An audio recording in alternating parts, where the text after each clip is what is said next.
You're listening to an Airwave Media Podcast.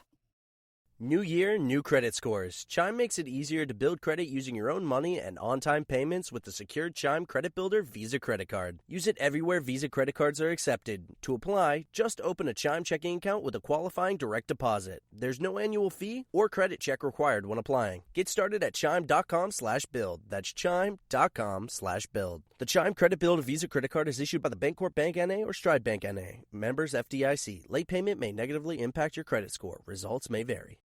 Hey there! Did you know Baker's always gives you savings and rewards on top of our lower-than-low prices? And when you download the Baker's app, you'll enjoy over $500 in savings every week with digital coupons. And don't forget fuel points to help you save up to $1 per gallon at the pump. Want to save even more? With a Boost membership, you'll get double fuel points and free delivery. So shop and save big at Baker's today. Baker's, fresh for everyone. Savings may vary by state. Restrictions apply. See site for details.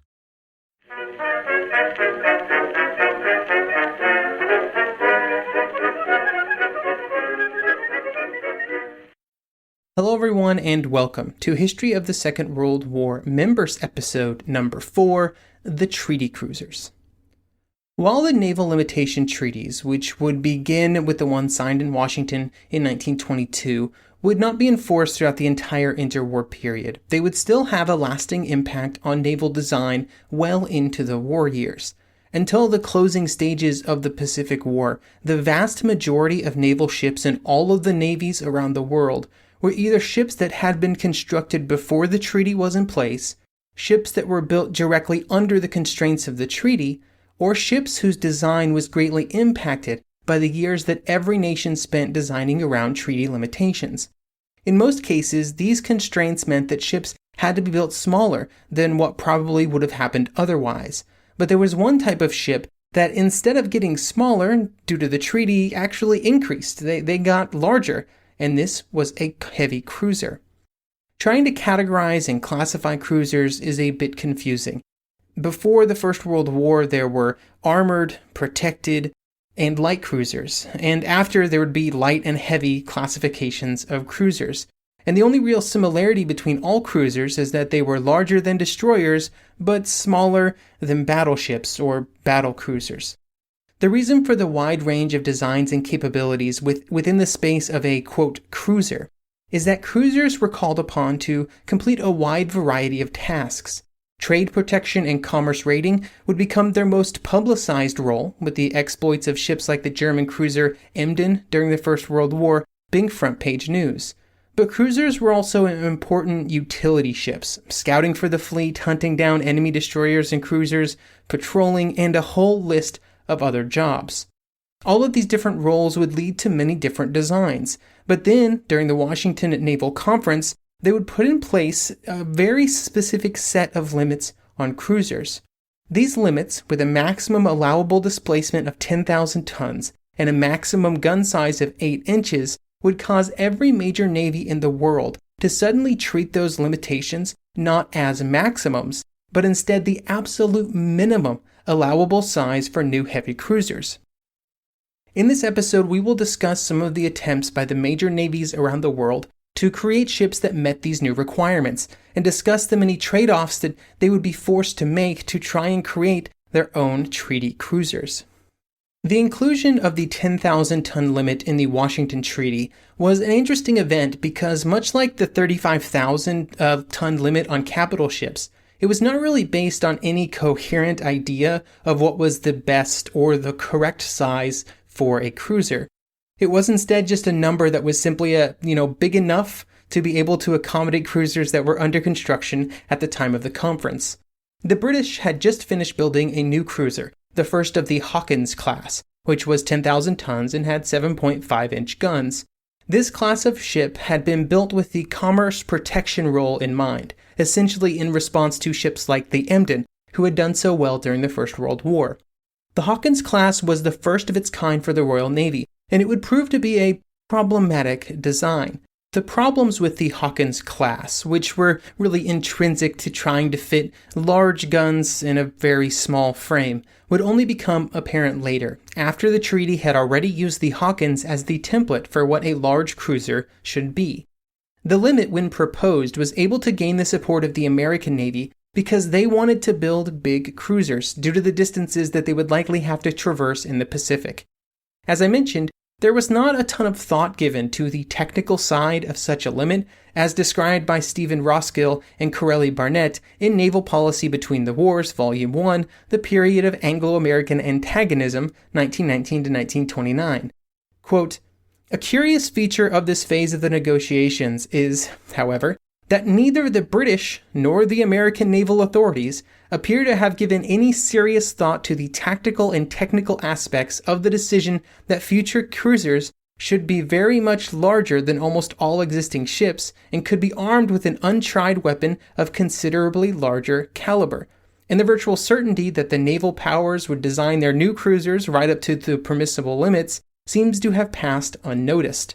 Thus, the Conference on Naval Limitation can reasonably be said to have ensured a substantial increase in the size and armament of one important class of ship." End quote. The fact that these new cruisers would certainly outmatch any existing cruisers meant that almost overnight, the conference had created another naval arms race, and instead of designing and building capital ships, the world's navies would soon be trying to design and build the best treaty cruisers. During the design process for the treaty cruisers, there were sacrifices that would have to be made to fit the ships within the available displacement. There were also important considerations given to what other nations would be doing with their own cruisers. For example, one of the features of the ships that was quite important to consider was the other designs and where they were at in terms of speed. No nation wanted their ships to be drastically slower than others, and so everybody wanted to make sure their cruisers had the highest possible top speed. However, trying to achieve this speed is where sacrifices would have to be made. To make a ship go faster, it would need more space and weight dedicated to propulsion systems, and with a hard limit on overall ship displacement, that weight would have to come from somewhere. With the equally strong desire to make sure that the largest possible guns were used, 8 inches in diameter, the only place where weight could be saved was in the armor. For a long time, the tradition had been to create, they called them balance ships, which meant that they were designed around the idea that they would have enough armor to match the shells of a ship using the same caliber guns as the ship itself mounted. With the tight displacement limits, this arrangement was simply not possible with the treaty cruisers. There was just not enough available tonnage to fit everything that was required, and so the first generation of treaty cruisers, while mounting 8-inch guns, would have armor protection that was barely sufficient to protect them against guns smaller than 6 inches, which at the time were found on a lot of destroyers. Trying to somehow fit all of these requirements into a very small package would be the theme for each of the navies as they tried to develop their own classes of treaty cruisers. Due to the fact that the British had been the cause for the 10,000-ton limit in the first place, we will start our trip around the world with the Royal Navy. After the treaty was put in place, the first generation of designs for the Royal Navy involved a cruiser with 8 8-inch guns mounted in 4 twin turrets, with 2 fore and 2 aft of the superstructure. These guns were mounted in high-angle turrets, which theoretically meant that they were capable of being used in an anti-aircraft role, although much like other high-angle turrets designed by the Royal Navy during this period, there were tons of challenges and problems with actually making that theory a reality. Most of these issues revolved around the difficulty of creating and operating turrets efficiently while also giving them the ability to shoot at high angles. Now, within the design limits, the main armament was provided with 100 rounds per gun, although this was later increased to 150 due to weight reductions in later refits. However, these were design limitations for how many rounds could be carried, not the actual limits, which were much higher during the war. There were also dual-purpose 4-inch guns, as well as dedicated anti-aircraft mounts meant for quadruple 2-pound anti-aircraft guns, although these were still under development at the time, and so they would only be mounted later. The initial goal was to allow the ships to reach a top speed of 33 knots, however this proved to be challenging due to the weight limitations and the amount of horsepower required for every additional knot of speed. Therefore, a top speed of 31 knots was eventually settled on, because this could be achieved in 75,000 horsepower instead of 100,000 horsepower, which was required for just 2 more knots, up to 33. This resulted in a weight savings of about 400 tons.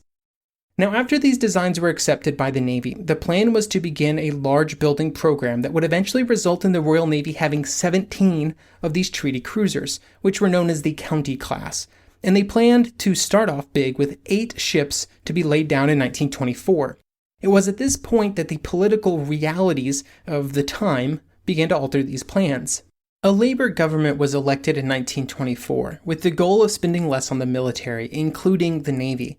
And therefore the total planned number of cruisers was cut in half, although 5 were still to be laid down in 1924. This was a really big reduction, and it was kind of a sign of the times, because remember, the Royal Navy before the First World War was building upwards of 8 battleships alone every year. I think from the period of 1909 to 1910, they laid down 8 battleships, the most expensive class of ships to be built at the time. And now they were having trouble justifying the number of cruisers that they wanted. One of the challenges that the Royal Navy was running into was that these new treaty cruisers were much more expensive than the ships that they were replacing, and the requirements of the worldwide trade network of the empire did not really allow the Navy to reduce the number of ships that it needed in total.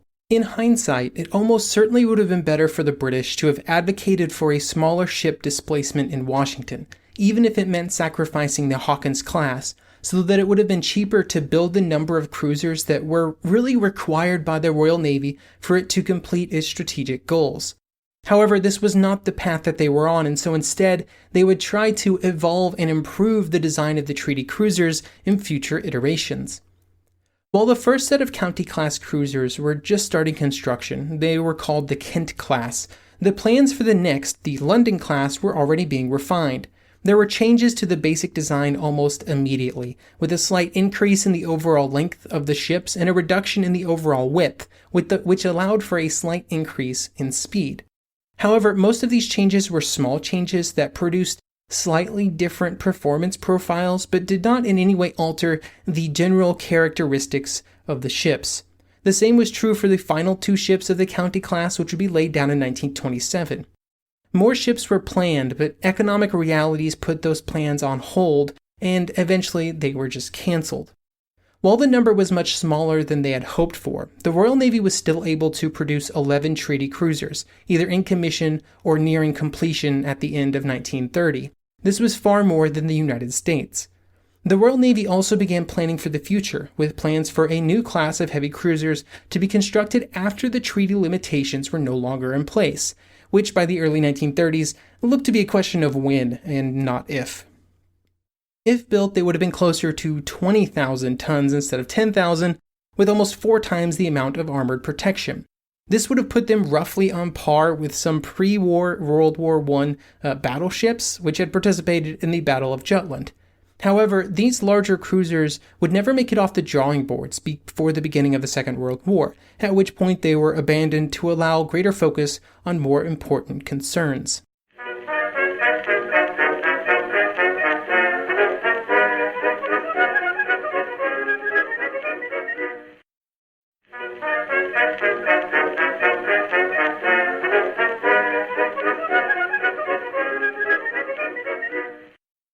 While the Royal Navy had started the design of treaty cruisers immediately after the conference, and had then started construction as early as 1924, the United States would be a bit more delayed. This meant that the first treaty cruisers for the United States were not laid down until 1926, although the United States would eventually build more treaty and heavy cruisers than any other nation.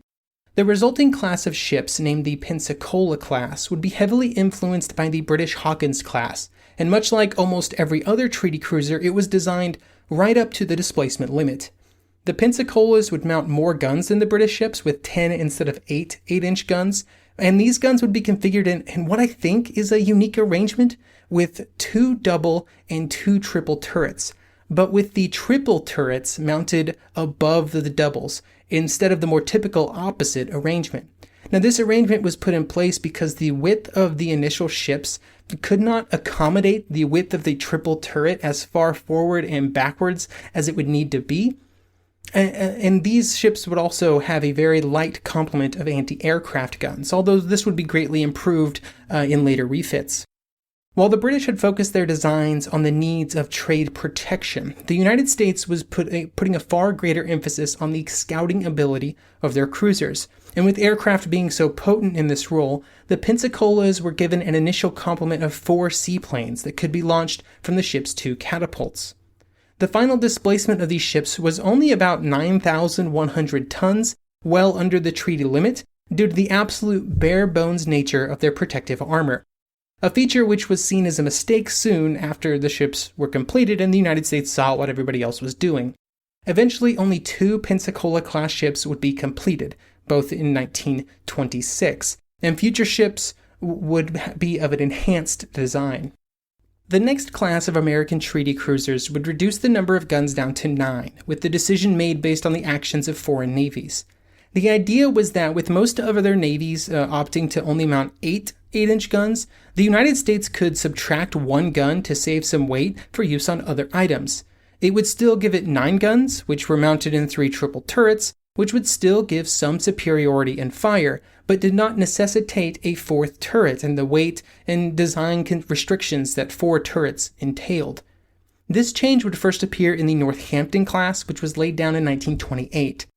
The switch to a 3-turret layout also provided more space for aircraft facilities aboard ship, which satisfied the desire to ensure that the ships were potent fleet scouts. The Northamptons would incorporate the largest changes that would be made on the American side of the treaty cruiser design. Future classes like the Portland and New Orleans class contained evolutionary changes, but nothing truly revolutionary. The most important change would come in the New Orleans when the extra weight, which had not been used in previous treaty cruisers, was utilized by increasing the amount of armor provided. By the time that the New Orleans class was launched in the mid-1930s, the amount of armor being provided for American treaty cruisers had doubled. The last treaty cruiser built by the United States would be the USS Wichita, which would leave the Navy with 18 heavy cruisers in total. This is all that would be built under the confines of the treaty, which would be altered at the London Naval Conference in 1930 to put an upper limit on the total cruiser tonnage that the navies could possess. The next class of United States heavy cruisers would no longer obey treaty limitations, with the Baltimore class displacing 14,000 tons. While the Baltimore ships do not fall under the category of treaty cruisers, given their relation to previous cruisers, that they are probably still worth discussing here. Now, unlike some other nations which basically stopped making heavy cruisers when the treaty lapsed, the United States would really double down on their construction for use in the Pacific. 24 Baltimore-class ships were ordered, although only 18 would actually be completed before the end of the war, with only 6 arriving in time to see meaningful action. There were then plans for a Des Moines class of ships, of which there would have been 12, but only 3 were completed.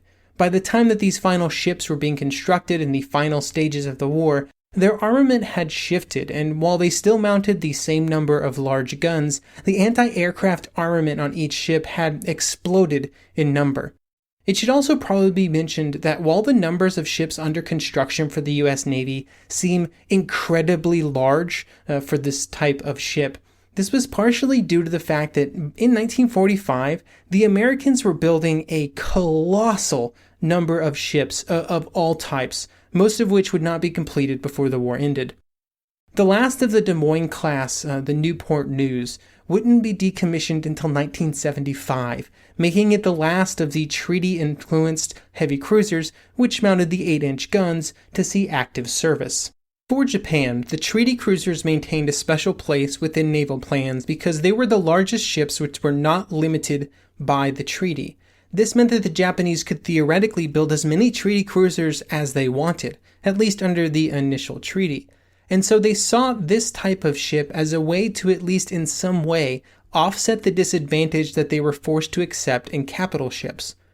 The first set of designs was the Myoko class, and they, like the American ships, mounted 10 8-inch guns in 5 double turrets. The Japanese would claim that this all fit within a 10,000-ton displacement, but the actual displacement was probably closer to 11,000. All 4 of the Myoko-class cruisers would be completed by 1928, at which point work began on the next class, which was just an evolutionary design on the Myoko. There were soon plans for another class of ships, but then the London Naval Conference occurred and a cap on the heavy cruisers available for Japan was put in place, and Japan was already at its limit of 12 ships, which meant that it could not create any more. While technically this prevented further Japanese treaty cruisers, they were able to get around this by continuing to build what they called light cruisers, which had a tonnage limitation of 8,500 tons. This would result in the Mogami class, which mounted 6-inch guns, the maximum allowable for the type, but would mount 15 of them. The Mogamis would also mount 4 triple torpedo tubes, which was the standard torpedo setup for all Japanese treaty cruisers. Trying to fit all of this in an 8,500-ton limit was pretty much impossible, and the standard displacement of the Mogamis was actually much closer to the 10,000-ton limit for treaty cruisers. There were some design issues with these ships, mostly revolving around stability at sea and some issues with the welding on the hull, and this would cause a series of necessary modifications to be made for the first 2 ships after they were completed and to the final 2 ships of the class while they were still under construction. These alterations led to further increases in displacement.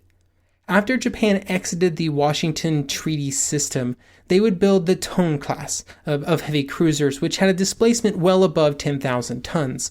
These ships would mount only 8 8-inch guns, but they were all mounted forward of the superstructure, with the areas behind the superstructure devoted solely to aircraft operations. This allowed for 6 seaplanes to be carried for use by the ship.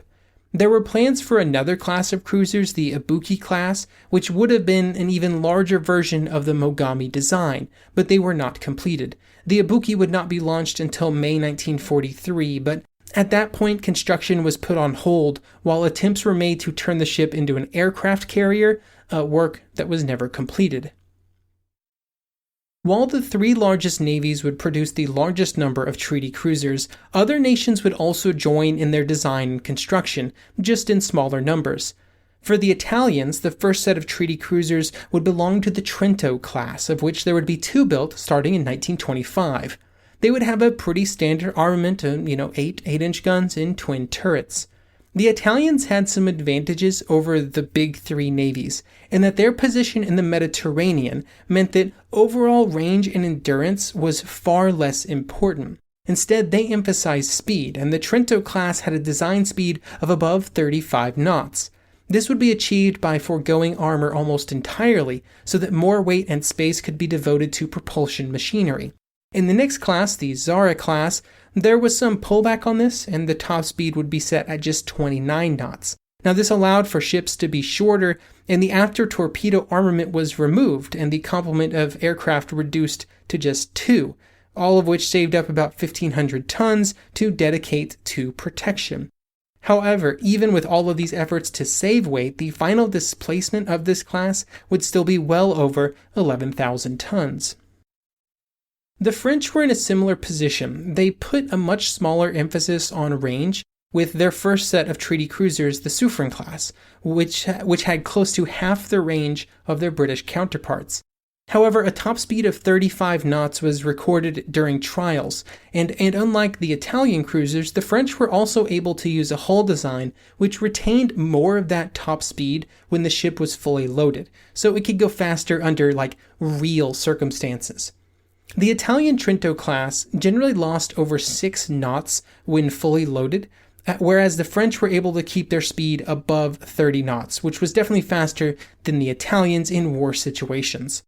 These French ships also put much greater emphasis on torpedo armament when compared with most of their European counterparts, and they would mount 12 torpedo tubes in 4 triple turrets. In 1930, the first of the next generation of French treaty cruisers was laid down, the Augereau, and with one of the new design requirements for the ship being protection from at least 6-inch guns, which were starting to be mounted on more and more Italian ships during this period. This meant that more weight had to be devoted to armor. Now, one of the major changes that allowed this to happen was a reduction in machinery weight by about 275 tons. But also a large reduction in machinery size, which required a far smaller area of armored protection for the ship. There is a school of thought that the Augereau was probably the best treaty cruiser to be built. Now, as much as people love to compare weapon systems to talk about which is best, looking at you, T-34 Tiger Sherman discussions, it's really hard to prove such an assertion even under the best possible circumstances. But with these French ships, due to their very small operation history, it's almost impossible, because they would be scuttled with the rest of the French fleet in 1942, after seeing basically no real action. The final navy that built something like a treaty cruiser was the German Navy. Technically, their answer to treaty cruisers being built by other nations were not actually treaty cruisers, but Panzerschiff, or armored ships, in what would be called the Deutschland class. The 3 ships of this class would at least publicly obey some of the limits placed on treaty cruisers, like the 10,000-ton displacement limit, but they would also mount 6 11-inch guns within that weight. Just like several other navies, these ships were not actually within the 10,000-ton limit, and they went over by several hundred-ton. But with so many nations also playing a bit fast and loose with actual displacement numbers, it's hard to blame the Germans for this problem.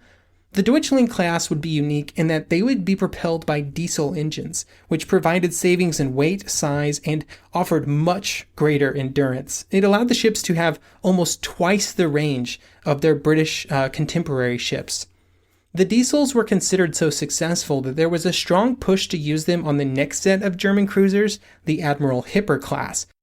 Those ships would come in at 14,000 tons and would have been the largest ships at the time to mount the diesel engines. There was even some debate about the possibility of using the diesels on the Bismarck-class battleships. It wouldn't get very far, but it was there, and it was because of the success of the diesel engines in the Deutschland class. The exploits of at least one of these Deutschland-class Panzerschiff will be discussed in much greater detail in later podcast episodes.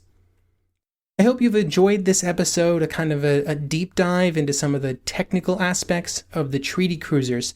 Next week, we are going to continue on the naval theme, partially due to my inability to get a few sources because of what's happening in the world here in spring and early summer 2020. And we're going to talk about the Japanese Navy and its evolution from its founding in the 1800s up through the interwar period, what it thought the war would be like, how it planned for that war, what that meant for its ship design,